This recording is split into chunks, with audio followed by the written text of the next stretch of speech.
Basilio ang aking nad. Tuloy!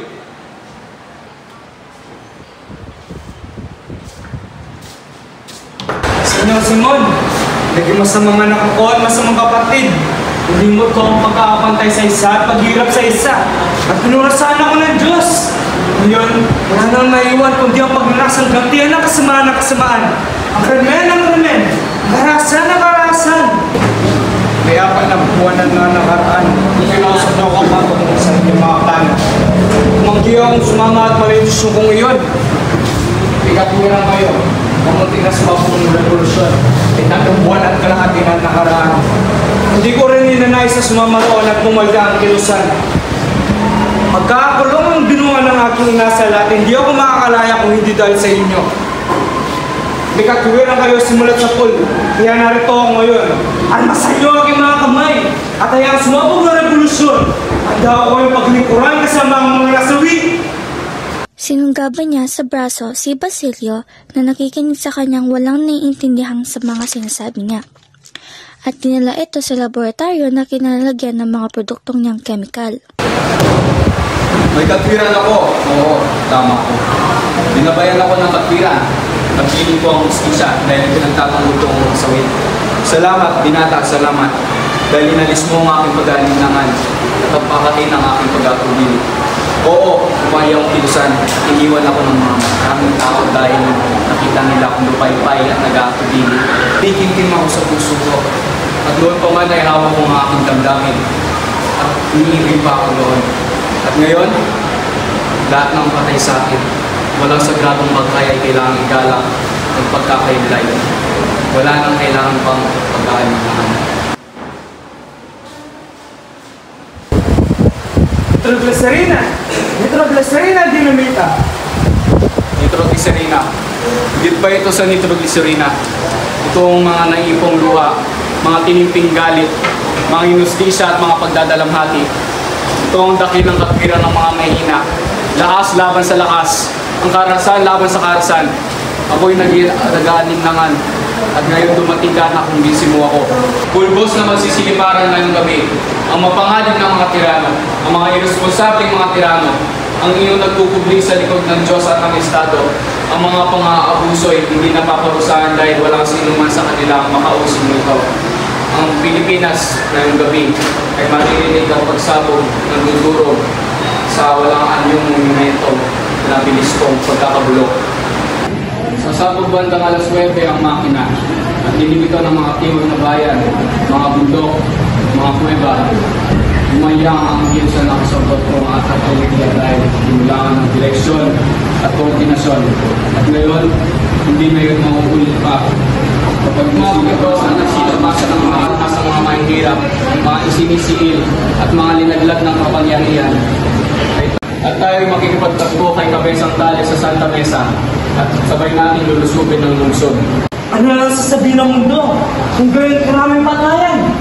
Papalakpak ang mga mundo gaya ng karaniwan. Sasang-ayon sa katwiran ng pinakamalalakas, pinakamararahas. Sino man? Sino man, mga Indio, Chino, Mestizo at iba pang walang tapang at walang hiya. Ganyan ang gusto ko. Hintayin mo ko mamaya sa harap ng San Sebastian dun sa may simbahan at sasabihin ko ang mga aking huling katilin. So mamaya, sinta-sinta. Sigani. Nasa kaya si Sigani? Alas 9 na ng gabi, wala po siya sa bahay. Pumunta nito. Wala naman si Sigani sa kanilang bahay. At nakalimutan ko din itanong kay Simon kung saan ang magaganap na gulo. Ang tanging sinabi niya lang sa akin ay tumungo ako sa daan Analogue.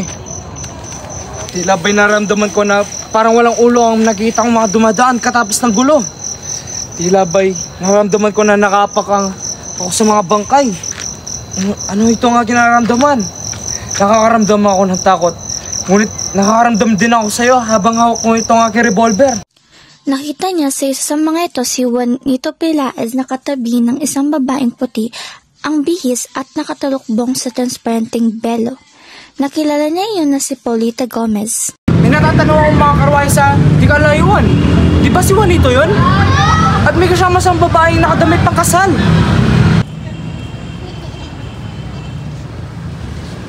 Si Paulita! Taksil na Paulita. Kaya wala pa si Isagani sa kanilang bahay dahil lubang dinaramdam niya ang kasawing sinapit. Kaawa-awang Isagani. Oh, huli mahal ko. Kung sanang hindi lang ako nakulong. Sana magkasama at kasal na tayo. Nakakilabot ang mangyayari sa pagsabog na lampara. Ang kasalanan ay mauwi sa libingan. Ha?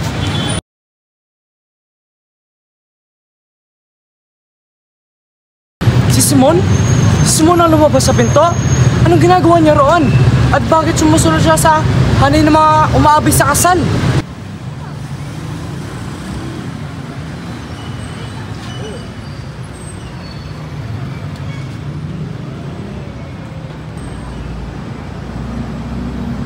Sino kasama yung kutsero? Di ba si Sinong iyon? Ang kutserong binugbog ng mga gwardiya sibil? Saan kaya sila tutungo? Sundan ko nga sila upang malaman ko saan sila tutungo. Aha! Ang Kapitan General? Ano ginagawa niya sa bahay ni Kapitan Tiago? At ba't siya may dala ng lampara? Nasa si Simon? Ba't basta-basta niya nalang pinamimigay ang lampara?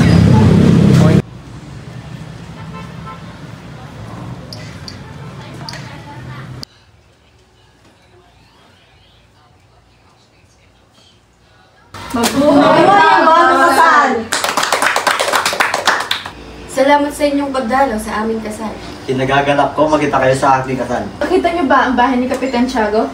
Mas naging maaliwalas ito kaysa nakaraan. Dahil sa tulong ng aking kaibigan si Simon, nabili ko at napaayos ang bahay ni Kapitan Tiago. Benzay, hindi ba't napakaganda ng pagkakaayos ng bahay? Oo nga, ang ganda ng bahay, hindi na to amoy opyan. Ang mga dingding ay dinikitan ng magagarang papel at aranya. Doña Victorina, ang bahay ngayon ay parang kasing ganda mo, di ba? Nakita ko nga, kahit ako ay namangha sa kagandahan ng bahay, nakita ko ang mga bulaklak na ginawang palamuti.